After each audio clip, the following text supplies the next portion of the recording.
Tale Julianne tells. Take one. Hi, we had one chapter left in the stories that Julianne tells, and I just couldn't leave that one chapter out. So this is just a bonus video, just a read aloud for you to listen to and enjoy. You can continue thinking about the characters and what you already know about them. It will help you make predictions about what they'll do in this chapter. It's where we get to meet a new character named Gloria. This chapter is called Gloria, Who Might Be My Best Friend. Gloria, who might be my best friend. If you have a girl for a friend, people find out and tease you. That's why I didn't want a girl for a friend. Not until this summer, when I met Gloria. It happened one afternoon when I was walking down the street by myself.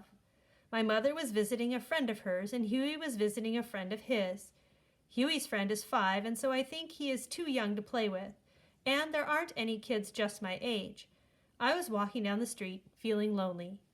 A block from our house, I saw a moving van in front of a brown house, and men were carrying in chairs and tables and bookcases and boxes full of I don't know what. I watched for a while, and suddenly I heard a voice right behind me. "Who are you?" I turned around, and there was a girl in a yellow dress. She looked the same age as me.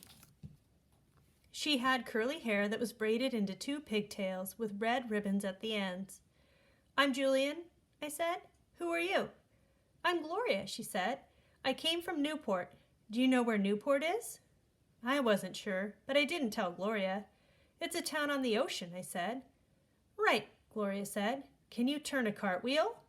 She turned sideways herself and did 2 cartwheels on the grass. I'd never tried a cartwheel before, but I tried to copy Gloria. My hands went down in the grass, my feet went up in the air, and I fell over. I looked at Gloria to see if she was laughing at me. If she was laughing at me, I was going to go home and forget about her. But she just looked at me very seriously and said, "It takes practice." And then I liked her. "I know where there's a bird's nest in your yard," I said. "Really?" Gloria said. "There weren't any trees in the yard or any birds where I lived before." I showed her where a robin lives and has eggs. Gloria stood up on a branch and looked in. The eggs were small and pale blue. The mother robin squawked at us, and she and the father robin flew around our heads. "They want us to go away," Gloria said. She got down from the branch, and we went around to the front of the house and watched the moving men carry 2 rugs and a mirror inside. "Would you like to come over to my house?" I said. "All right," Gloria said, "if it's all right with my mother." She ran in the house and asked. It was all right, so Gloria and I went to my house, and I showed her my room and my games and my rock collection. And then I made strawberry Kool-Aid, and we sat at the kitchen table and drank it. "You have a red mustache on your mouth," Gloria said. "You have a red mustache on your mouth, too," I said. Gloria giggled, and we licked off the mustaches with our tongues. "I wish you'd lived here a long time," I told Gloria. Gloria said, "I wish I would, too."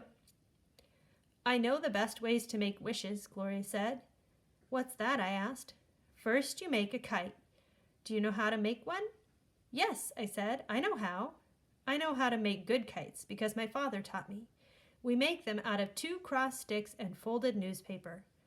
"All right," Gloria said, "that's the first part of making wishes that come true, so let's make a kite." We went out into the garage and spread out sticks and newspaper and made a kite.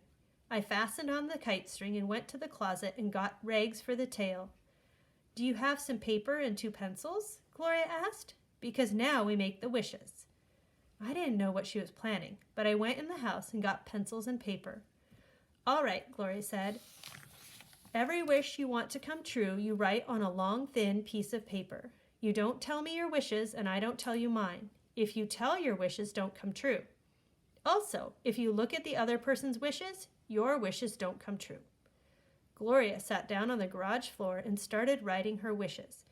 I wanted to see what they were, but I went to the other side of the garage and wrote my own wishes instead. 1. I wish I could see the catalog cats. 2. I wish the fig tree would be the tallest in town. 3. I wish I'd be a great soccer player. 4. I wish I could ride in an airplane. 5. I wish Gloria would stay here and be my best friend. I folded my 5 wishes in my fist and went over to Gloria.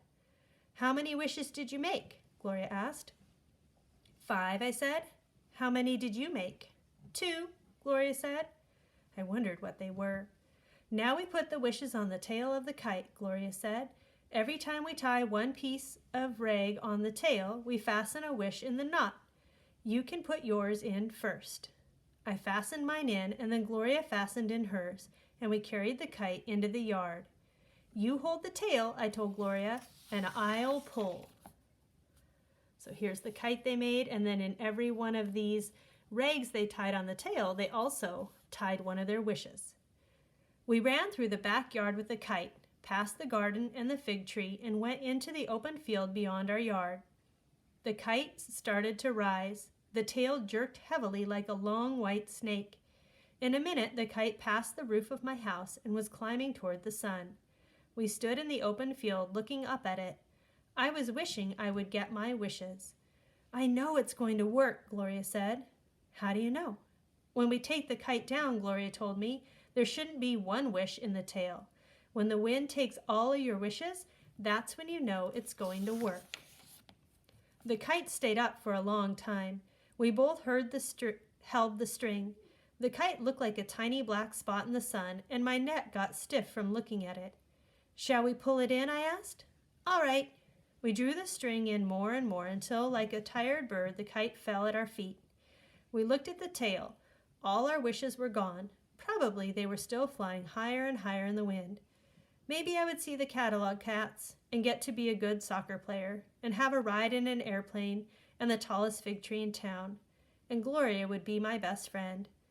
Gloria, I said, did you wish we would be friends? You're not supposed to ask me that, Gloria said.